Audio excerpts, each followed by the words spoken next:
मैं रोजा हूँ और साइंस के मुताबिक जब आप रोजा रखते हैं तो ऑटोफेजी खराब डीएनए सेल्स को खत्म करती है, सोजिश कम होती है और कैंसर का माहौल कमजोर हो जाता है। जिस्म पुराने और खराब खलियों को तोड़कर निकाल देता है, मुदाफ़ती निज़ाम नए खलिए बनाता है और सोजिश कम हो जाती है। ये अमल एंटी एजिंग, एंटी कैंसर और एंटी डिजीज है। जब आप 0 से 6 घंटे रोजा रखते हैं तो जिस्म सबसे पहले ग्लूकोज यानी शुगर इस्तेमाल करता है और इंसुलिन लेवल भी हाई रहता है। जब आप 8 से 12 घंटे रोजा रखते हैं तो इंसुलिन लेवल गिरना शुरू हो जाता है, फैट बर्निंग ऑन हो जाता है और ब्लड शुगर मुस्तहकम होने लगती है। 12 से 16 घंटे के रोजे में इंसुलिन रेजिस्टेंस कम हो जाती है, जिगर और मसल्स शुगर को सही इस्तेमाल करते हैं, चर्बी से तवानाई बनती है, शुगर से नहीं। रोजा डायबिटीज और टाइप 2 डायबिटीज को कंट्रोल करने का मजबूत जरिया है।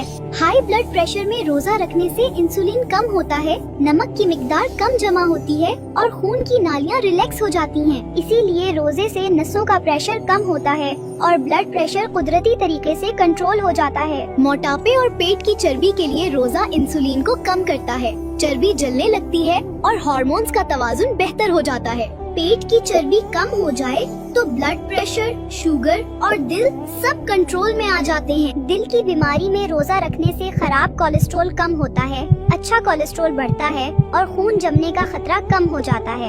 इसीलिए रोजे से हार्ट अटैक और फॉलिज का खतरा कम हो जाता है। स्ट्रेस, एंजाइटी और डिप्रेशन में रोजा कोर्टिसोल कम करता है, दिमाग का BDNF बढ़ाता है, दिमाग को सुकून मिलता है और जज्बात मुतवाजुन हो जाते हैं।